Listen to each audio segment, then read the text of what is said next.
I remember the exact angle of the light through the front window the night I walked into that voiceless house on Oak Street. It was February, the kind of cold that makes the air feel thin and brittle. When I pulled my coat off and hung it in the foyer, the wool still smelled faintly of the cigar I'd smoked that afternoon and of the bus fumes from downtown. The house seemed to be holding its breath. Not the comfortable, lived-in silence that comes with a family watching television or reading at opposite ends of a room, but the deliberate, taut silence of people who've decided not to speak. The kind of silence that feels like a held blade. Gertrude's back was to me as I stepped into the dining room. She moved around the table with the precision of a stagehand, every fork, plate, and napkin arranged as if she were staging a photograph. She counted places twice and adjusted the chair at least 3 times before stepping back to inspect her work. Her shoulders were tight, drawn up near her ears. When I said, casually, "Evening, Gertrude," she didn't turn. She only straightened another fork in the corner of a napkin, like a conductor not wanting to break the rhythm. Dwayne sat at the table already. He stared at his plate as if the porcelain contained a map to someplace he'd rather be. The china they used for dinner was a thin, floral pattern that always made me think of birthdays and anniversaries gone by. My son met my eye for half a second when I entered, gave me a small, half-hearted smile, and then dropped his gaze back to the plate. He's always been a gentleman, careful of other people's feelings in a way I admire and sometimes resent. Tonight his gentleness had become avoidance. Jang my coat and moved toward the table. The air smelled faintly of Gertrude's perfume, something powdery that rose and distracted for a second. It's strange how scent can recollect memories like postcards.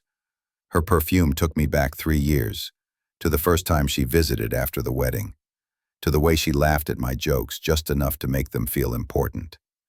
"Dinner's almost ready," she announced into the room without looking at me. She said it to the room, not to me. That small omission sat heavy and unexpected. As I pulled my chair out across from Dwayne, Gertrude carried a large serving bowl past me, setting it on the table with more force than was necessary. The bowl thudded into the center, a punctuation mark. Not to me, to the room, I thought, but I didn't say it aloud. Men like me learn early how to measure responses. There are times to step in, times to speak, and times to not add fuel to a fire that can be smothered in silence. We began with polite fragments of conversation. Clarence's voice. No, that's wrong. Clarence wasn't there yet. The television in the background of my mind. An old political debate, something I couldn't follow.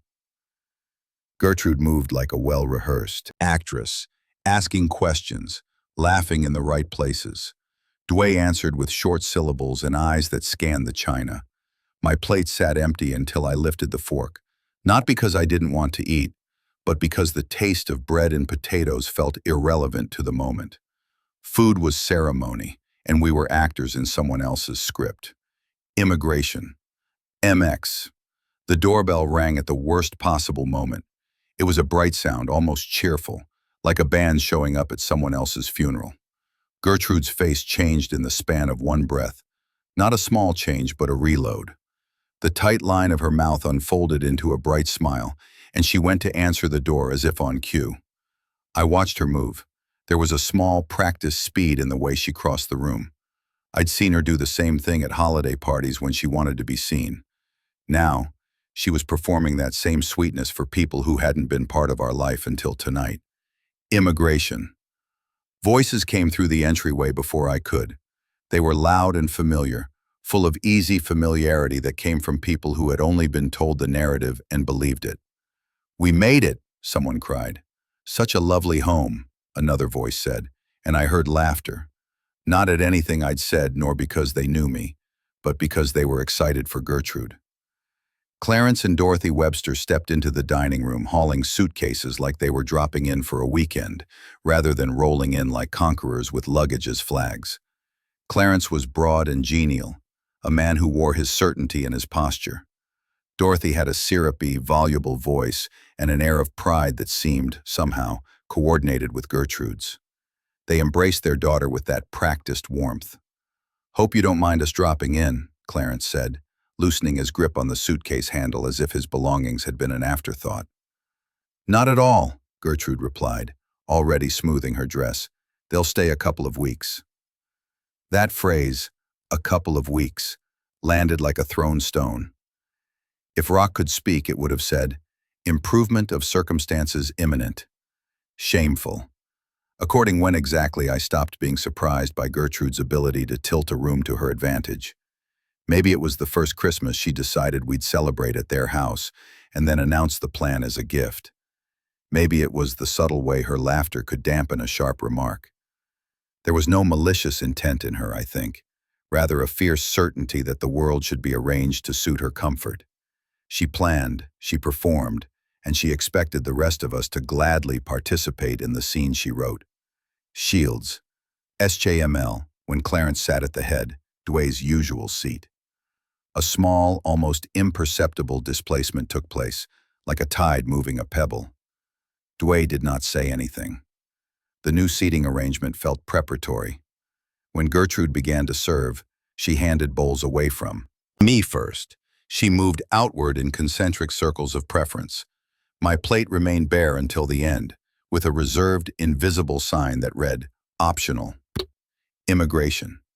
Itself was a cascade of stories and polite interruptions. Clarence told a story about a bridge club spat and an HOA letter complaining about a mailbox.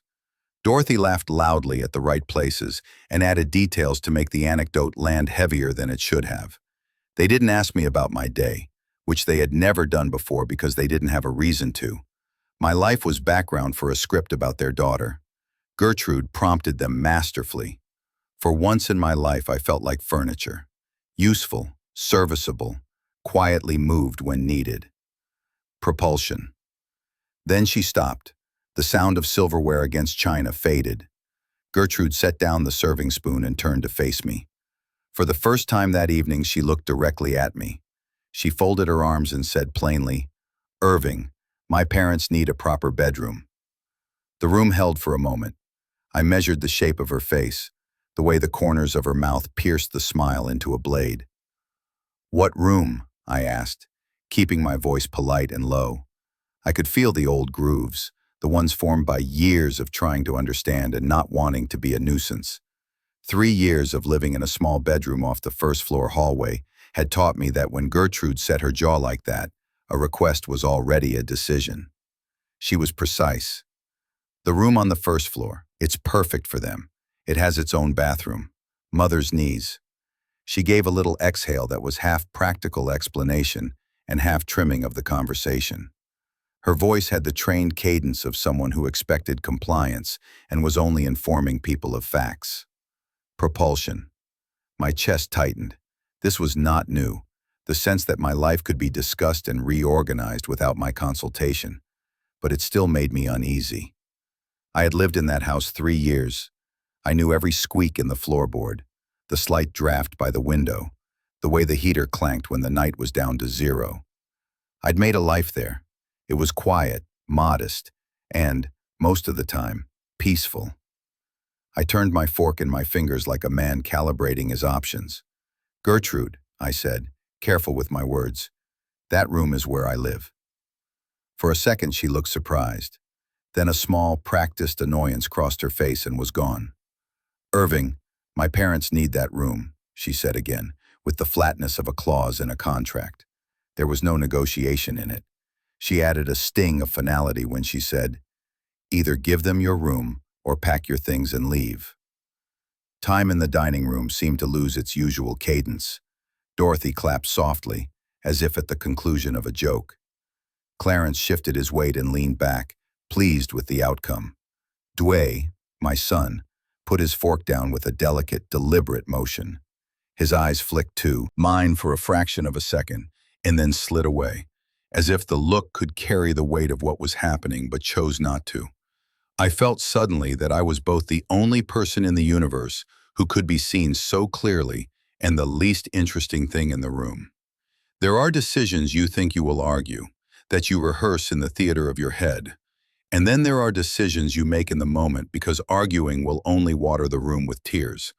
I had always prided myself on keeping my temper in a pocket, on not letting small slabs of injustice become the entire menu of my life. When the words landed, "Pack your things and leave," a slow, cool clarity came over me. There is dignity in walking away when the alternative is to be shamed into compliance. There is a different dignity in refusing to be bargained over like a piece of furniture. Emphasized, I didn't say anything sharp. I didn't beg. I let myself move with the same measured calm I'd used all night. I asked quietly, where would I go?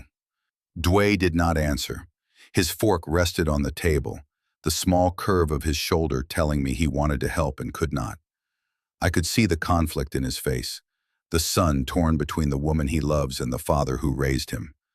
I had known this son, known his hesitation, and his love that tried to be fair to both sides. His silence broke something small inside me, an old hinge. Gertrude's eyes flicked toward me and held there, like a judge marking a sentence. "We already figured that out," she said. The words were simple, a scalpel in plain language. It wasn't a question. It wasn't even an offer. It was an instruction, the sort of thing you give children or employees, things you expect to be followed. I looked at my son. I looked at my daughter-in-law. I looked at Gertrude's parents, who folded their hands as if expecting a quick, civilized compliance. A week of rehearsed politeness spread around the room. My life had been reduced to an empty chair and a series of assumptions about my mobility. I stood up slowly. The chair scraped the floor in a sound that felt louder than it should. There were many dramatic options in those seconds: yelling, pleading, shaming, begging. I could have clattered dishes, called witnesses, or stormed out the door in grand theatrical fashion. But those seemed like gestures meant for other people, people who wanted attention. I wanted something quieter and more absolute. I wanted control over the one thing that still belonged absolutely to me, my reaction. "I won't argue," I said finally. My voice was steady. "If that's how it must be, I'll go." Gertrude smiled then, not the forced smile that had lit her face when her parents arrived, but a small, triumphant curl that was precisely calibrated for victory. Dway didn't look at me. Clarence and Dorothy exchanged a pleased glance as if a plan had unfolded like a perfectly cut ribbon. Walked out of the dining room into the hallway that night and up the narrow stairs to my small bedroom off the first-floor hall. The room was exactly what it had been for 3 years.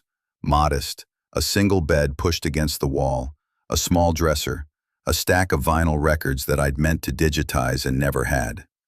My treasures, small, practical things, a calendar with the corners worn away, a photograph of Dway when he was 5, face smeared with mud and grinning. I had brought a box into which I began placing things with steady hands: 2 sweaters, a copy of a book I was reading, a pair of slippers, my shaving kit, the little brass clock that had belonged to my father. The motion of packing has its own rhythm, and tonight that rhythm steadied me. I did not go straight out to the street. I paused at the window and looked across to the house on the other side of the road, an old office building with second-story windows. For reasons I couldn't explain and had not planned, something in me tightened at the sight of that particular second-story window. Then I closed the curtains, folded my blankets, and took a deep breath. The night itself seemed indifferent, the stars distant and the streetlights impartial. What surprised me afterwards was not the sharpness of their voices, or the casual cruelty of a demand posed with such polite certainty.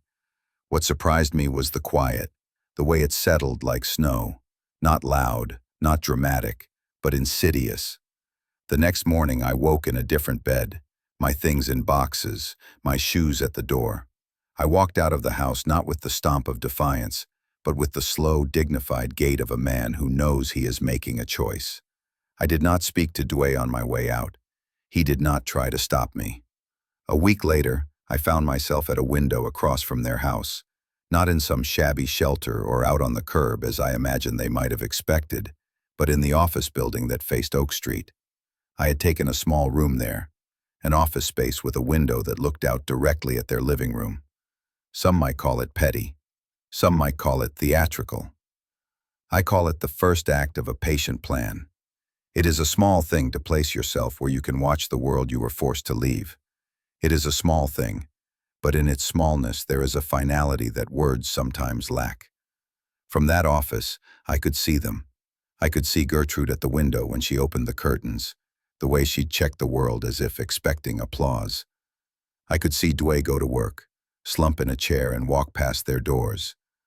I could see the days unfurl in a pattern I was beginning to learn, like the cadence of a new song.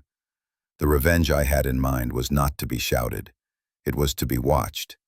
And the watching, I realized, would be the quietest, cleanest kind of retribution.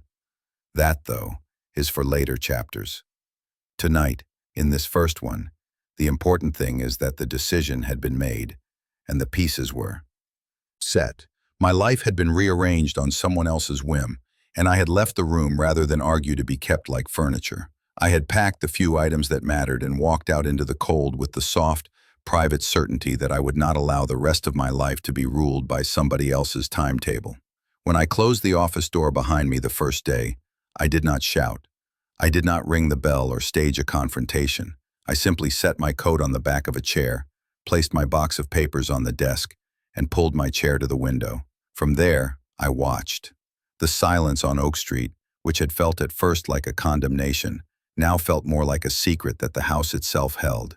And I knew, with a calm that has surprised me since, that secrets have a way of unspooling when left alone. So I sat and watched the house where I'd once been a part of the furniture. I watched the curtains twitch, the figures move in and out. I watched the light turn from day to night, and the shadows settle in the rooms where my boots had once left prints. That was the beginning. It would be a slow thing. It would be quiet. It would, in its time, be irrevocable. They arrived that night like weather, sudden, loud, and impossible to ignore. Clarence and Dorothy Webster filled the doorway with a kind of owned confidence that made the house seem smaller, as if their presence folded the rooms inward. They had suitcases, oversized, wheeled things that looked like they belonged in a hotel lobby rather than a family home. And the way they handled them was casual, as if the unpacking would happen whenever the mood struck them. Gertrude lit up in a way that made the skin at the back of my neck tighten. Her smile was the same one that had opened the door for them, bright, rehearsed, and wide enough to fit the whole room. She hugged them as if they had always been ours. She helped Dorothy with a coat and ushered Clarence toward the armchair I had once claimed on game nights, the one that fit my shoulders just so, and had the dent where a newspaper had rested for years. That dent, small as it was, had become a plot point in my memory, an indentation like a memory itself. It was the kind of thing you notice only after someone else has started rearranging the furniture in your life. He chatted about bridge, about the terrible mattress at the Hendersons, as if these were the most urgent topics on earth. I listened and ate with the kind of attention men learn in middle age, enough to be polite, not enough to be involved. Dway sat between us, an island of indecision, chewing slowly. He had the distant look of a man who wants to help and cannot find a practical route through the thicket. The first morning after they arrived, I woke to sounds that had not belonged to our house before.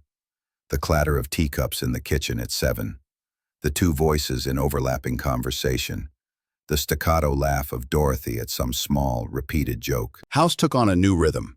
Gertrude's neat, clipped steps, Clarence's voice in the backyard as he good-naturedly judged the rose bushes, Dorothy humming along to the radio. The rhythm belonged to them. I had known it could change. I had not known how quickly the melody would become someone else's. Words spread through other windows and front yards faster than I expected. A neighbor borrowed sugar and, as if filling a small social duty, mentioned the Websters had arrived. The mailman commented on their presence with the easy bemusement of someone who knows which houses shift their traffic. People nodded when they saw me across the street. There was the polite distance afforded to a man in transition. No one asked whether I was all right. It is astonishing sometimes how quickly a life can be recategorized. First resident, then guest, then story. I spent my days in the small office across the street like a man occupying an antenna. The room was modest, a desk, a chair, a narrow bookshelf where I stacked cardboard folders like quiet sentries. The window looked down at their front walk and the map of their living room. I liked the height. It gave me a broad view of comings and goings without the closeness that meant confrontation. I turned my gaze into a discipline. I decided to make watching an act of study rather than revenge. There is an art to observing. Find the pattern, note the variations, and learn what is changeable. In the beginning, that was all I did. Watched and took notes in the margins of my day. Gertrude made the house shine the way some people polish trophies. She rearranged books, fluffed pillows, and placed small, tasteful vignettes where there had once been charming clutter. She bought new curtains that hit the floor at the exact right length. The kitchen was forever reorganized so that the spices smelled faintly of thyme and rosemary at a precise moment in the day. Clarence's presence was a kind of applause. He told stories to anyone who would listen, filling his mouth with little triumphs about their bridge wins and the way the HOA had finally listened to his suggestion. Dorothy paired herself with charity drives and neighborhood committees, wearing her involvement like a ribbon. They did not need to know much about me. It was enough that I existed as an object in their periphery, the man who'd once lived in the house but no longer did. They asked Dwayne the occasional question about his father's health or his plans, phrasing their inquiries like casual concern. Gertrude answered with a poise that made the answers land like facts. "He's fine," she would say. "He's taken a small office for now. He likes having his quiet." There was a candor in the phrasing that felt like a lock being closed with a small, decisive click. The first time my presence seemed to irk them, I noticed without wanting to. Dorothy paused in the hallway, hand on a stack of guest towels, and peered toward my window. There was that small movement of someone who was checking the room for an unexpected sound. When her eyes met mine, there was the briefest flicker, recognition, then an immediate smoothing into the practiced calm of someone who doesn't let small things disturb the day's plan. She pretended to fuss with a towel and then moved on. The performance, I realized, was not only ours, it was theirs too. People in town started to murmur, as people do when a plot feels ripe and sweet. The corner grocer asked me, half in joke, whether I was enjoying my new office view. A woman at the library, whose name tag read Marilyn in neat blue letters, nodded politely when I passed the checkout. "They seem nice," she said. "Very involved." Those 3 words were, in a small town, a verdict. There was no malice in the observation. There seldom is initially. There is only alignment with the new rhythm. I was not immune to the small pleasures of being noticed. I sometimes left the blinds open and arranged my desk so it faced directly across, as if to present myself in a way the old house might recognize. I felt the thrill of being seen, of being part of the neighborhood's gossip the way a last line in a column is part of a newspaper. Yet under it all, my feelings were complex, layered with the sting of exclusion and the slow-burning warmth of strategy.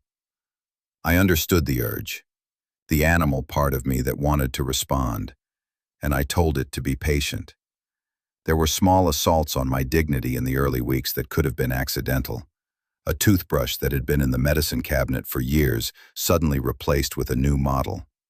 A framed photograph from the mantel moved and set on a different shelf. Maybe these were normal acts of new residents making a house their own. Maybe they were calculated blips meant to confirm a takeover. At night, I imagined petty changes like these as a string pulled by someone standing far away. It is amazing how many small cuts can accumulate before the skin realizes it hurts. I learned their schedule with the meticulous attention of a naturalist tracking migration. Dorothy liked tea in the morning at 8, and she would stand at the window in the kitchen, chest forward, chin lifted, as if the street held a pageant she expected to enjoy. Clarence had his newspaper at 7:15 sharp, and 9 out of 10 mornings he would pause on crossword puzzles with the furrowed brow of a man savoring routine. Gertrude left for her part-time job at the florist at 9:30, and Dwayne would be gone to the workshop by 8. The rhythm had a boredom to it that was comfortable in its predictability. There are practicalities to living near someone you intend to watch. You learn to blend your comings and goings to avoid the appearance of stalking. I would come and go at different hours, maintaining a harmlessness that kept neighbors from asking difficult questions. I greeted Mrs. Ellis from next door with the same level of neighborly warmth, whether I'd been sitting at the window for an hour or arrived fresh from the bus. There is a diplomacy to quiet revenge. You want to look like a harmless character in the tapestry of daily life.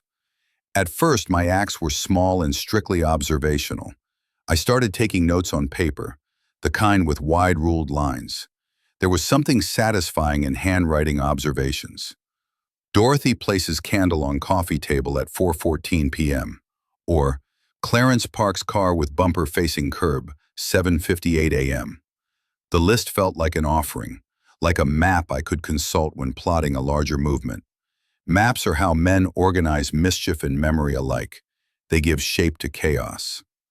I also began to reconnect with people I hadn't seen in years. A friend from my bridge nights, Harold, took me to breakfast one Tuesday and listened without judgment as I told him the story of the dinner and the demand. Harold is the kind of man who listens like a bench holds weight, solid and patient. He asked a few questions. He did not offer solutions because he knows my temper better than anyone. Instead, he joked about the Webster's accent and the way Dorothy always seemed to have lipstick just so. I appreciated his company not because it enacted revenge, but because it reminded me there were small circuits of kindness still in the world. Small favors can become instruments. I helped Mrs. Ellis carry groceries one afternoon and noticed she had difficulty with the latch on her gate. I fixed it for her, gently and without fanfare. It's a nonsense detail in itself, but little acts of ordinary decency make you part of a network. It puts small nods in people's memories. You become, if you are careful, someone whose name arrives with a memory of a cup of sugar returned, or a plant watered. I pruned a rose bush, mended a torn mailbox flag, repaired a porch light. These things are mundane, but they matter. They are the currency of neighborhoods. Meanwhile, inside the house across the street, life kept rearranging itself. A framed watercolor, a cheap piece Gertrude had found at a street fair, moved from the hallway to the living room, and then to the bedroom. An arrangement of magazines changed places each week. Small signifiers of taste migrated across counters as if to mark their territory. They had the air of people who believed that careful presentation equated to truth. To them, putting the house in order meant that the whole story had been set. Trang Dui drifted in and out of conversations with an apologetic smile. He visited twice a week for coffee and would sit with his father for an hour, speaking in clipped sentences about work and repair jobs, and sometimes music. He didn't fight them, not openly, and that was the hardest thing for me to reconcile. There is no clean way to split a life. He loved both of them in different ways.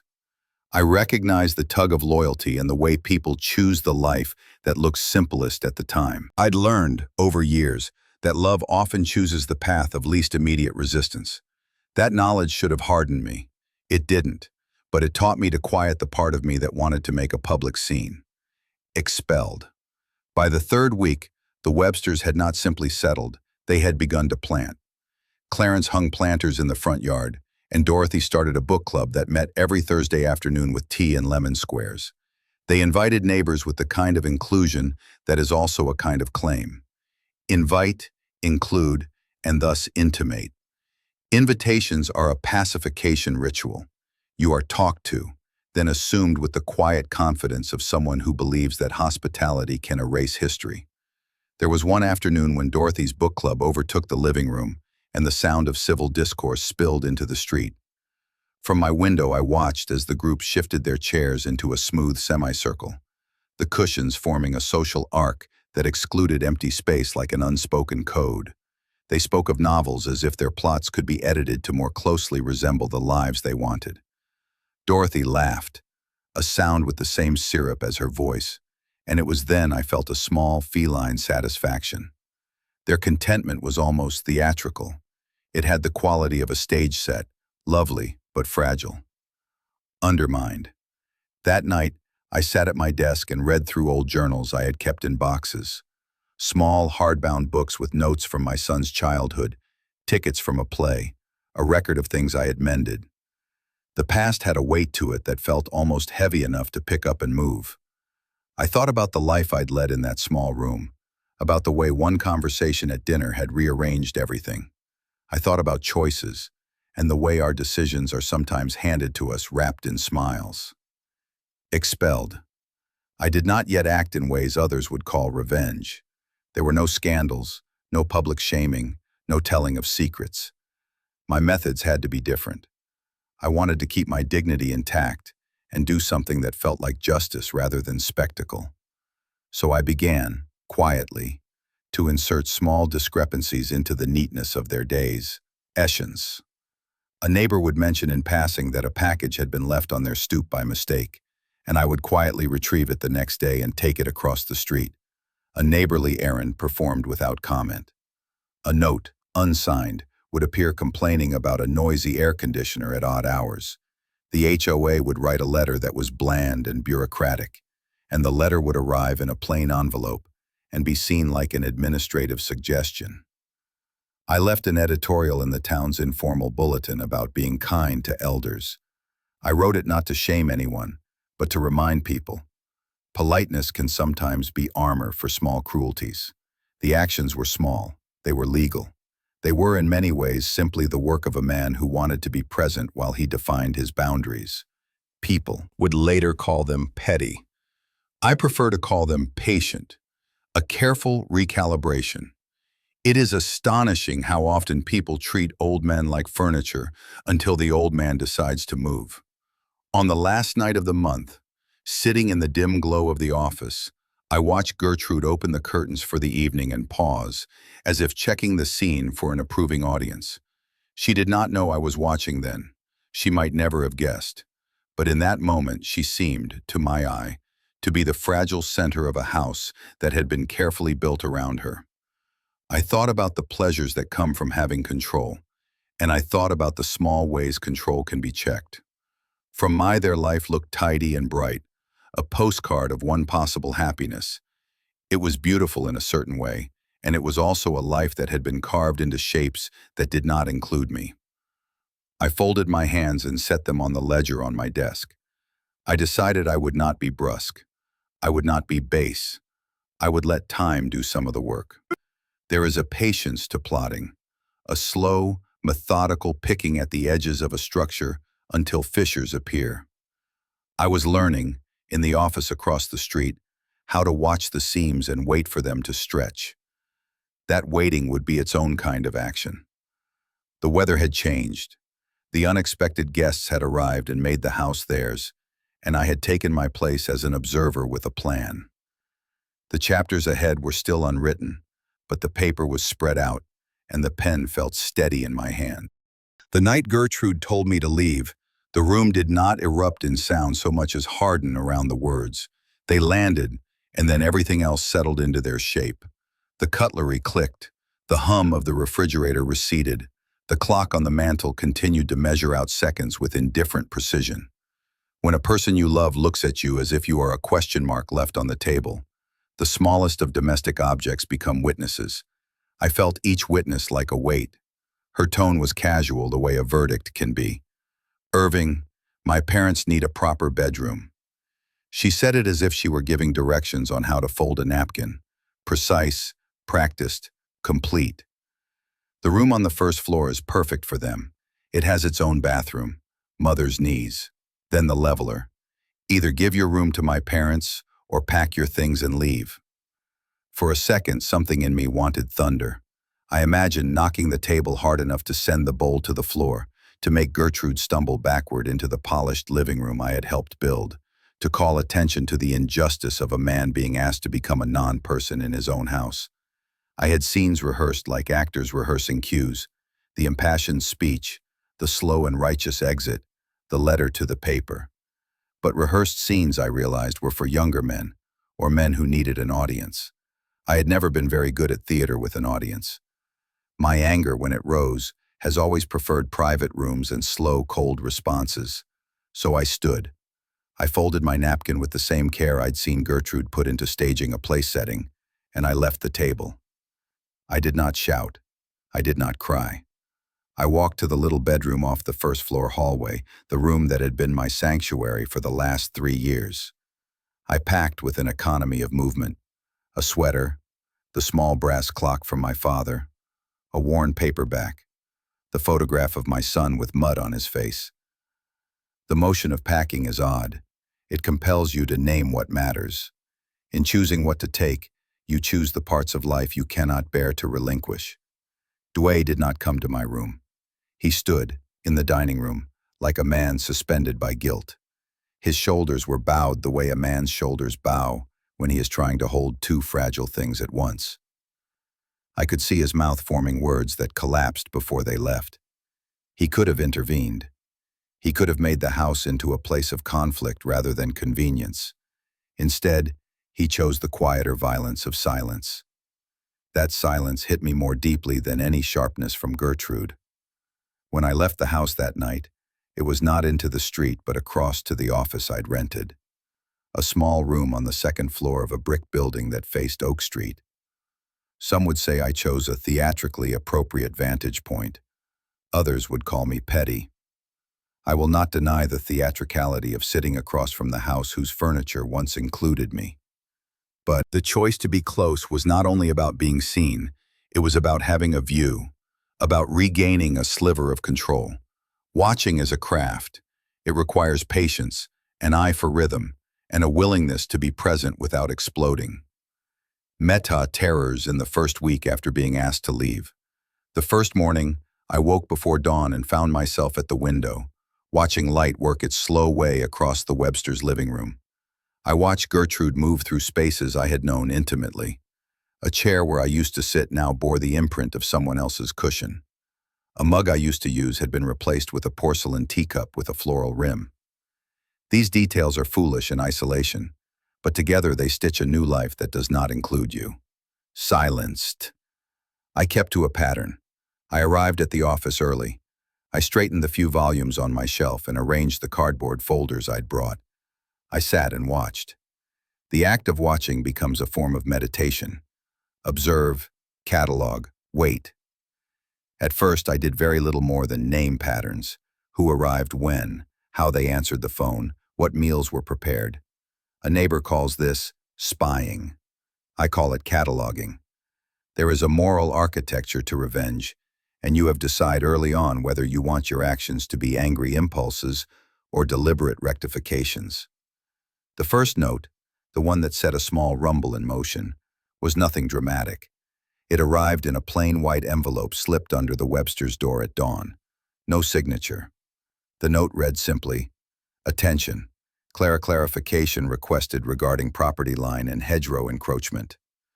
It was dry and bureaucratic sounding, the sort of thing that makes the average person feel that a public process has been set in motion. A day later, a second note, similar in tone, mentioned a missing permit for a large compost bin placed at the rear of the property. By the time the HOA sent a bland, polite letter in response, Clarence had visited our neighbor, Mr. Klein, to ask whether he'd received the same notices. Mr. Klein had not. The Websters grew visibly unsettled. Immigration. Word that someone had filed complaints spread gently around the neighborhood like a polite fragrance. Clarence muttered about busybodies and organization. Dorothy fretted, folding napkins with hands that trembled a fraction more than before. Gertrude, who had been enjoying the indulgence of hosting, found herself checking corners, frowning, and growing defensive. I could see the way control, once so certain, started to loosen. There was no grand exposure. There was only the small disintegration of certainty. I did not leave fingerprints on these notes. Petty, perhaps, but that is the nature of some battles. They are fought in the small, hidden acts that create a public ripple. I was careful to remain invisible.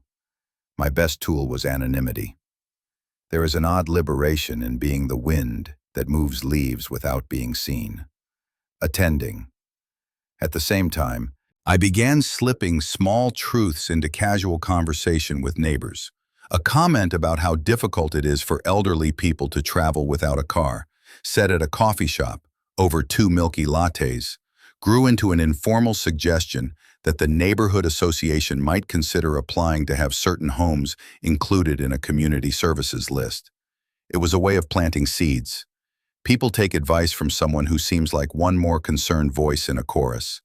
No one suspects the man who isn't trying to shout the loudest. Dway's discomfort, meanwhile, curdled into a very human defense mechanism: avoidance. He visited less. When he did, he would sit at the kitchen table and speak in short sentences. Once, as we sat with coffee cooling between our palms, he said, "It's complicated, Dad." Complicated is the refuge of men who cannot or will not stand between two demands. I wanted to tell him that life is made of 1,000 small choices, and the failure to choose is, itself, a choice. But that felt like a judgment I had no right to demand. I sipped my coffee and listened. Listening has a shape to it too. It can be accusatory, or it can be shelter. I chose shelter because the aim was not to win his hatred, but to ensure my own agency. As the weeks unspooled, I escalated slowly, with the deliberate hand of someone tuning a tool. The Websters were used to ease and affirmation. Their social world was a gently curated echo chamber. A series of small, bureaucratic annoyances unsettled that echo. A letter from a regional sanitation service inquiring about an unregistered large item. An anonymous suggestion to the local paper's community column about road noise late at night. A polite note to the HOA about unclear property easements. Each was a pebble flicked in a pond. Ripples formed. Clarence grew pricklier. He started to leave the house earlier, driving around the block to clear his head. He muttered into the phone when neighbors asked about the HOA. Dorothy, once the social MC of the neighborhood, began canceling some of her morning gatherings. Gertrude threw a small party and found herself watching guests as if inspecting a field for spies. The party was polite, but something had changed. Laughter came a half-beat later, and smiles had an edge. One afternoon, walking near the park, I ran into the reel from Godden. She looked at me. She looked at me with watery eyes and asked, not unkindly, if my son had resolved things. There was a softness to her voice that made me feel younger and older at once. "Sometimes people pick the easy path," she said, "and those who are left have to find other ways to be seen." I told her then, as I had told no one else, that being seen had never been my primary goal. Being respected had been. That distinction, respect versus visibility, would steer my choices. A man may reclaim his dignity without spectacular displays. He does it by making the world inconvenient for those who would treat him as optional. Would have been easier. I could have gone to the paper, told the whole story with the right line breaks, and long, slow pauses that make for a dramatic read. That would have tied Gertrude to an unkind spotlight and forced Dway to choose. But I did not want the spectacle. Spectacles have the habit of turning present discomfort into a long, hungry show. I wanted something else. A correction. I wanted to reconfigure the map so that it no longer relegated me to an empty chair. The neighborhood began to notice. A woman whose husband was a lawyer stopped by at a book sale and casually mentioned that she had seen an unaddressed letter and that perhaps someone had made an honest mistake. People began to mention, in passing, that the Websters seemed to have attracted a bit of trouble. Language matters. The difference between "they've had trouble" and "they are trouble" can shift a social climate. Little insinuations gather like mist until you can see them with the naked eye. But not everything was small and bureaucratic. There were moments that warranted cruelty as a mirror. Once, at a bridge club where Clarence went to preen and trade stories, a man mentioned that someone had received a notice about a property line. Clarence bristled and defended their honor with a story about an old neighbor who had problems and had since passed away. People nodded, then raised their cups to new topics. The story left seeds. Social capital is fickle. A man known for his civic boasting can be undone by a whisper and a polite letter sent at dawn. I kept my own conduct clean. I did not stoop to lies about them. I let truths, inconvenient truths about newness, entitlement, and the discomfort of sudden authority, do the work. The townspeople, who like neat narratives, began to notice a mismatch between the polite posturing of the Websters and the reality of living next to a man they'd asked to leave. Small things mattered. A package misdelivered and not noticed, a shared anecdote about a curtness at the post office, a polite question asked at church. People began, ever so gently, to ask point blank, "Does the Webster's stay mean permanently?" They would ask Dway, as if trying to test the water. Dway would shrug and say, "We're figuring it out." Figuring it out is a sentence that stalls decisions long enough for discomfort to grow roots. In reaffirming my office one evening, watching the street lamplights smear across porches, I sat with a list and marked off what had shifted. The Websters had lost the sheen of unbeatable convenience. Clarence was more defensive. Dorothy stopped waving to the mailman. Gertrude, who had once smiled with the calm of a conductor, now checked the curtains as if the world might decide whether she deserved comfort. The shift was not spectacular. It was slow, like the groaning of ice before it cracks. But cracks begin as hairlines. The hardest part of that time for me was Dway. Wanted to be a father and a commander, the man who tells his son what to do. But adult sons do not always respond to orders from fathers any more than fathers respond to their children's choices. We spoke sometimes about music or about small domestic repairs. He would answer, then apologize for being short, then move on. The guilt in his voice was a tangible thing, and it cut me more than any spite. I envied his life with a sharp, human envy. He had both the love that had displaced me and the filial duty that could have defended me. He chose both, and in choosing both, he chose the easier discomfort. Physically, the ultimatum that Gertrude had laid down at the table was not a single moment, but a hinge. It had swung the door and offered me two paths: the theatrical confrontation or the slow, patient correction. I chose the latter. I have always admired the craft of small things. By the time the neighborhood began to murmur, I had the rudiments of a quiet plan. To reclaim dignity not by spectacle, but by rearranging the social arithmetic around them. That rearrangement would be slow. It would be deliberate. It would, I hoped, be irrevocable. When the chapter closed on the ultimatum, I did not feel triumphant. I felt coldly awake. I had been given a choice. I had taken the one that preserved my hands. Revenge, in my estimation, ought not to strip you of the qualities you value most. It should be a correction, an insistence on fairness, a way to make a world more honest about who belongs and who does not.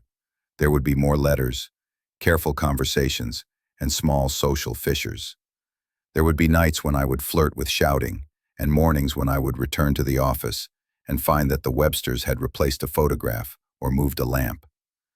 There would be moments that felt like small victories and moments that felt like mere delays. But the decision to watch, to craft, and to refuse spectacle had been made. The ultimatum had not ended the story. It had only set the instruments in motion. And instruments, however quiet, have a way of making sound when tuned correctly. Morning light on Oak Street always began with a faint amber haze, brushing the edges of rooftops and fences before spilling down onto the cracked sidewalks. In that soft light, from the second-floor window of my rented office, I could see everything. Gertrude watering her flower beds in a bright robe, Clarence dragging the trash bins to the curb, Dorothy sweeping the porch with unnecessary zeal, and my son Dwee leaving for work without meeting anyone's eyes. From where I sat, they were figures in a quiet play, each movement scripted by habit, each silence charged with meaning. I had been in the office for a week when Gertrude saw me for the first time. She was standing by the kitchen window, a coffee mug in her hand, her hair tied neatly in a bun that didn't belong to early morning. Her eyes lifted absently toward the street and froze. For a heartbeat, neither of us moved. I gave her a slow, polite wave, nothing dramatic, just the kind of wave one neighbor gives another. Then I turned back to my desk, opened a folder, and began working. Single gesture, small as it was, changed everything. The next day, the curtains in their kitchen were drawn before sunrise. By the afternoon, I noticed new blinds being installed in the living room. The Websters, it seemed, valued their privacy.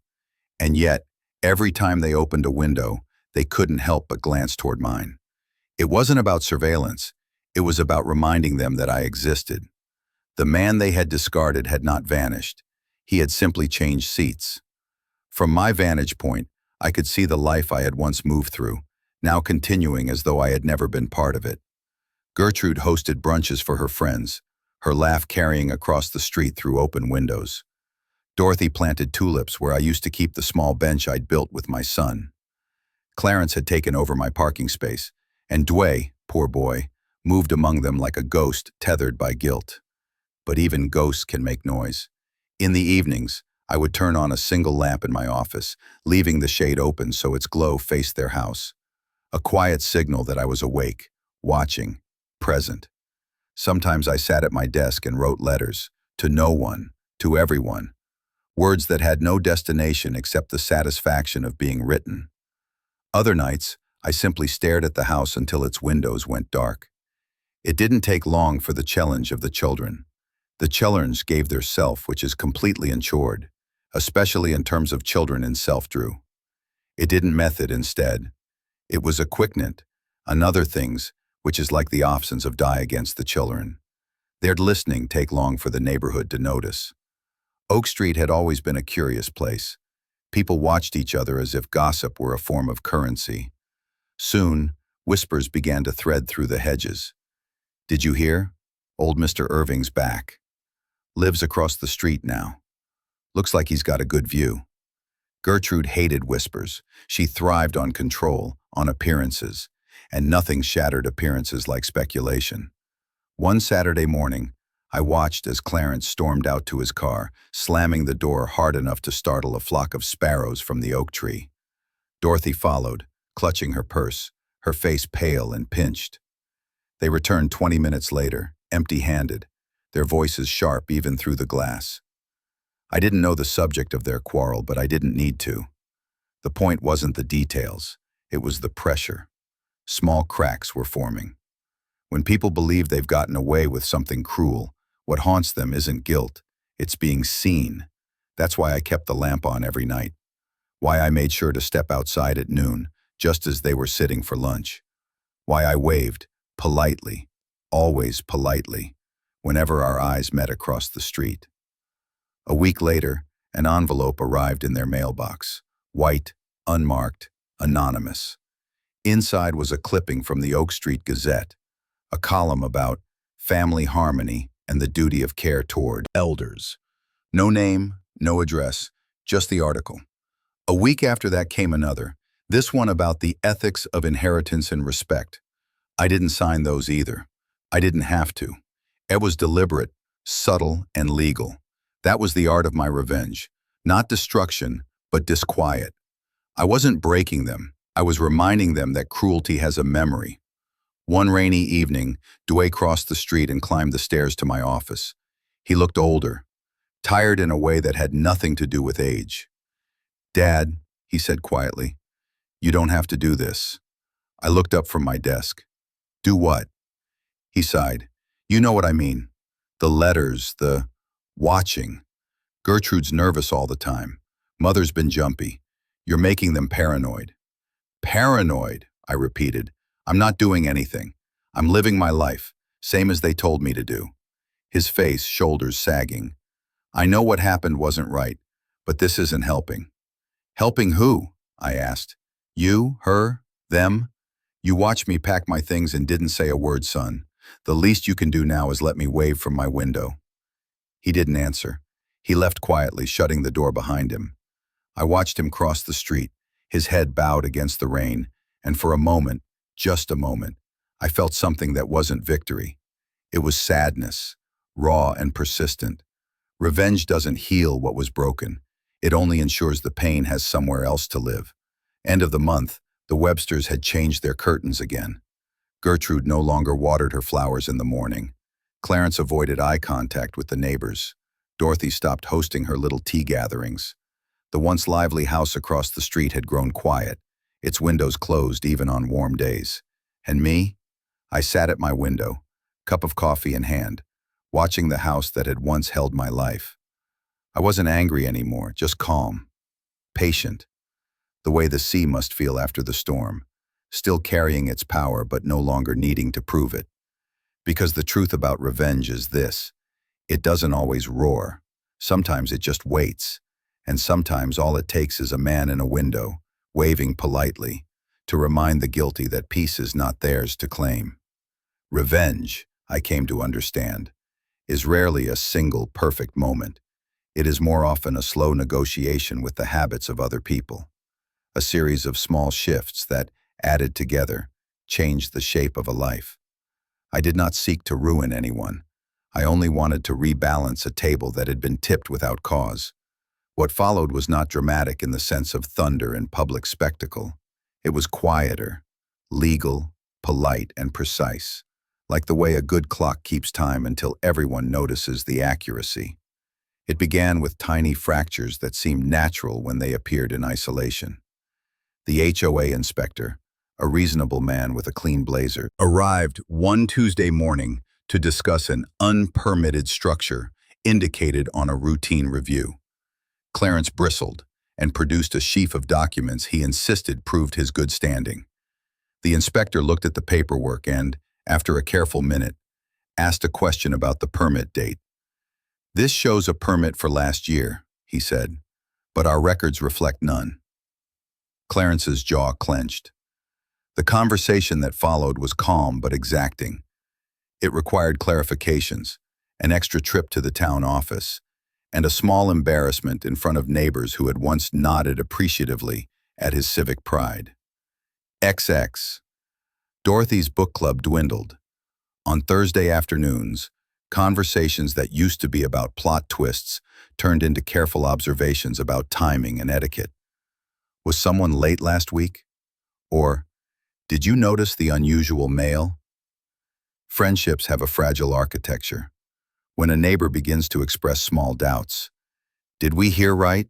Or, "I could have sworn," the structure loosens. Invitations were extended more cautiously.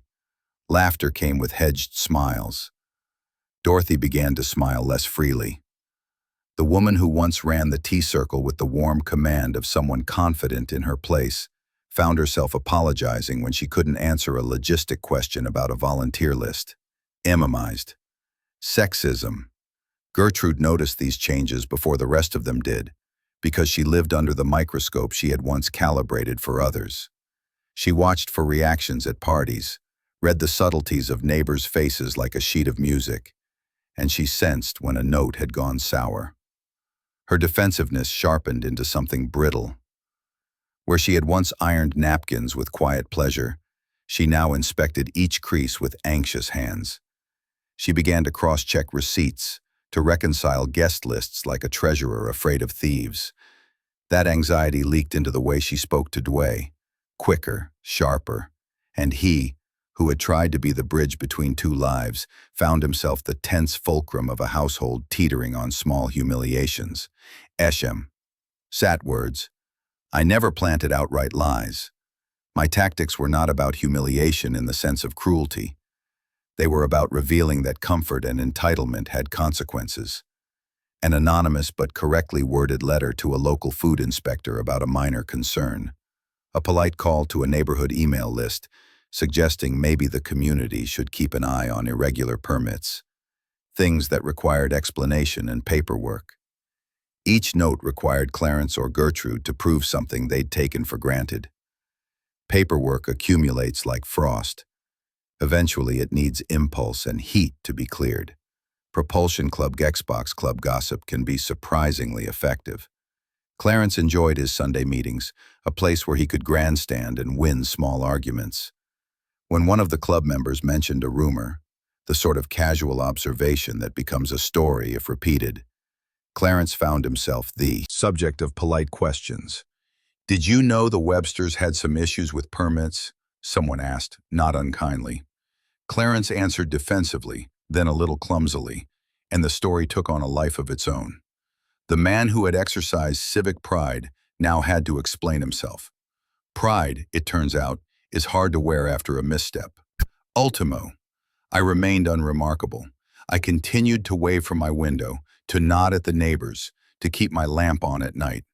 Those actions were small, but they were consistent. When Gertrude saw me, she read my face like a thermometer, calm, steady, uninterested in spectacle. That stoicism irritated her in a way nothing else could. She had wanted me gone. She had not expected me to set up a quiet, immovable presence across the street. Presence, left to its own devices, has the power to rewrite assumptions. People got used to seeing me by the window. It became an awkward fact they had to accommodate. Ilmister. Dway suffered in his own way. He loved his mother, respected his father, and the choices he had made were not always those I would have chosen for him. I blamed him less than I once would have. He had his own compromises. The practicalities of marriage, the small comforts of a life smoothed by someone else's planning. When neighbors asked him about the situation, as they inevitably did, he answered with the kind of evasive calm that comes from loving both sides. He tried to do right by both of us, and sometimes accomplished neither. Love is often imperfectly executed. Imation. One evening, months into the quiet reconfiguration, Dway walked up the steps to my office without knocking. He looked tired in a way a man does when worry has found a permanent chair in his chest. He sat across from me without ceremony. "Dad," he began, "I don't think Gertrude realizes how much of this she's lost." Scrimmage.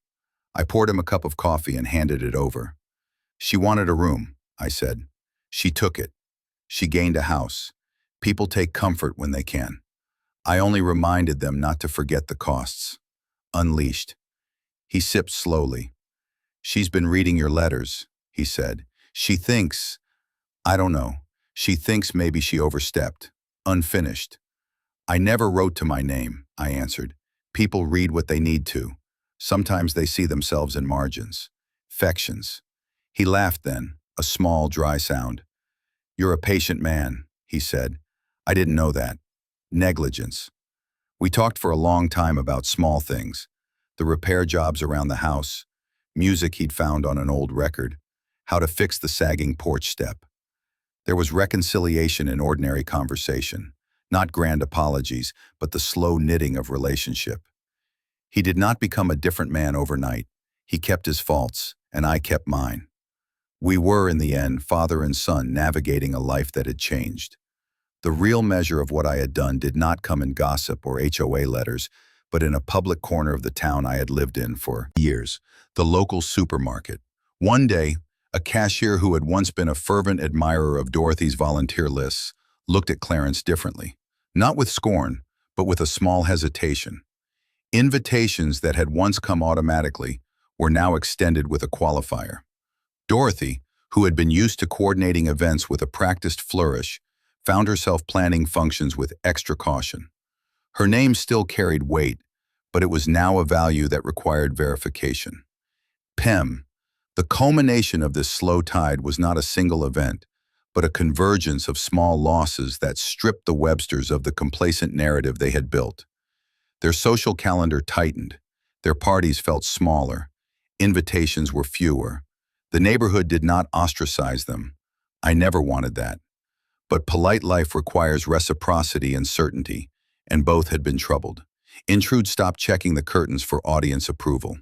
She looked inward more than outward, and the bright theatricality that had been her armor dulled into a quieter, careful approach. She did not come to me with apologies. Why would she? Some people never see the inside of their own motives. Yet, in the spaces she left unfilled, I sensed a softening, an inclination to ask rather than command, to consult rather than assume. I will not pretend I felt triumph. Revenge rarely tastes like triumph. It tasted to me more like relief. A slow inhalation after a room has been shut too long.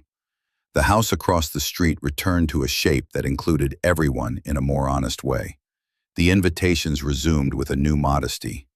Dway and I found ourselves sharing a repair job on a Saturday afternoon, swapping stories over a cup of coffee, as if the last months had been a rough sea we had finally crossed. One evening, months after it all began, I closed my office window and walked across the street carrying a small box.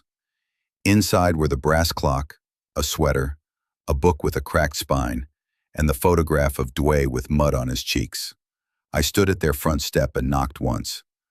When Dway opened the door, his face was an expression that held apology and something like a tentative hope. "I thought you might want these," I said. He looked at the box, then at me. "Dad," he began, voice thick. We're sorry. We didn't." "You said what you had to say at the table," I interrupted gently. "You made your choices. I made mine. I don't need apologies to move forward." He hesitated, then invited me in. Not in triumph or in a return to the old order, but in a cautious recognition that life is made of rooms shared and rooms kept. We placed the clock on a small shelf in the hallway, not in the prominent place it once had, but in a spot visible enough to remind the house that it held stories older than any new curtain. That night, I slept in the small room off the first-floor hallway, where my shoes fit familiar. Grooves in the rug, and the radiator made its old, comforting clank. It was not a restoration to the old ease. The dynamics had changed, and so had I. The revenge had not been about reclaiming a chair. It had been about insisting, calmly and persistently, that a life be treated with the dignity it deserved. Quiet satisfactions in that kind of justice. It does not require a parade. It is a rebalancing of scales no one notices until they have been nudged. Sometimes the cleanest revenge is the one that returns what was removed: respect, space, and the quiet knowledge that being treated as furniture is not an acceptable fate for a living person. As I lay in bed that night, the brass clock ticking its soft, precise time, I thought about how small acts accumulate into change. I thought about the patience it takes to watch, the restraint it takes to avoid spectacle, and the odd joy of knowing that dignity, once demanded calmly, has a way of returning. The taste of revenge, I discovered, is not bitter. It is, at its best, the flavor of a life reclaimed.